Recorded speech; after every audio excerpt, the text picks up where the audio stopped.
Hello students, आज के lecture में हम इस चैप्टर की बैक एक्सरसाइज के क्वेश्चन नंबर 4 को सॉल्व करने वाले हैं। देखिए दोस्तों, ये क्वेश्चन हमसे कह रहा है how does Toto take a bath, कि टोटो किस तरीके से नहाता था, उस चीज को हमें डिस्क्राइब करना है, पूरे प्रोसेस के बारे में बताना है। साथ में ये भी पूछा गया है कि where has he learn to do this, कि उसने ऐसा नहाने का जो तरीका है ये कहां से सीखा है।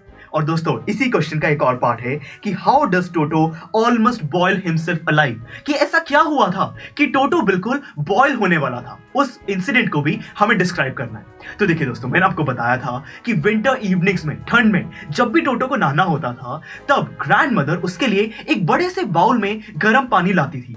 जो टोटो है उसने राइटर को नहाते हुए देखा था, तो वो क्या करता था, अपनी फिंगर से पहले उस पानी का टेम्परेचर चेक करता था, फिर एक पैर और फिर दूसरे पैर से उस पानी के अंदर कूद जाता था।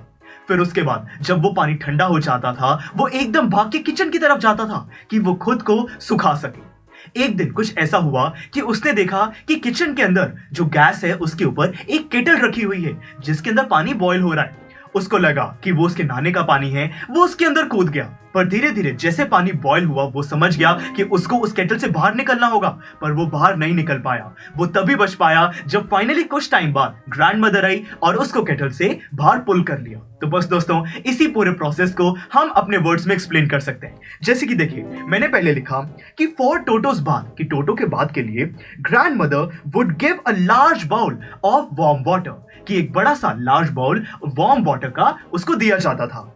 Toto would first take the temperature of the water and then step inside just like the narrator, कि बिल्कुल नरेटर की तरह। उसने नरेटर से ये सब कुछ सीखा था, जो राइटर है उससे सीखा था, तो इसीलिए उसने नरेटर से सारी चीजें सीखी और बिल्कुल उसको कॉपी करते हुए टेम्परेचर चेक करने के बाद वो उस पानी में कूद जाता था। फिर दोस्तों, he would rub soap all over his body, कि वो पूरी बॉडी पे पहले अच्छे से साबुन उसको रब करता था, और उसके बाद and get out when the water cools down, कि जैसे पानी ठंडा हो जाता था वो बाहर चला जाता था। वो क्या करता था, then he would rush to the kitchen to dry himself, वो किचन की तरफ भागता था कि वहां पे गर्माहट से वो खुद को ड्राई कर सके। तो देखिए, ये तो वो पूरा प्रोसेस था कि वो नहाता कैसे था, उसने नहाना इस तरीके से कहां से सीखा। फिर दोस्तों, क्वेश्चन के हिसाब से हम वो केटल बॉयल वाला इंसिडेंट एक्सप्लेन कर सकते हैं। मैं कह सकता हूं कि one day when toto saw a large kettle left on the fire, कि जब उसने देखा कि एक बड़ी सी केटल है जो कि गर्म हो रही है, he removed the lid and got inside for a bath, वो नहाने के लिए उसके अंदर कूद गया। A little while later the water began to boil, कुछ टाइम बाद जो वाटर था वो बॉयल होने लगा।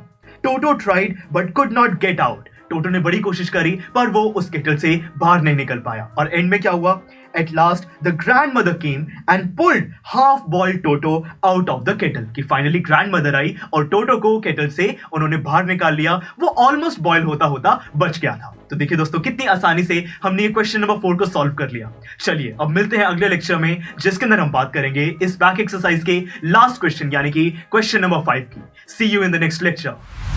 आपको ये वीडियो बहुत पसंद आया होगा, तो इसी तरह से इंटरेस्टिंग तरीके से अगर आप सारे कॉन्सेप्ट्स, थ्योरीज, डिफरेंट चैप्टर समझना चाहते हैं तो डाउनलोड करिए PuStack ऐप, क्योंकि इस ऐप पर आपको बहुत कुछ मिलेगा। सैम्पल पेपर्स हो, टिप वीडियोस हो, different lectures, back exercise solutions, बहुत कुछ। So what are you waiting for? Download PuStack app.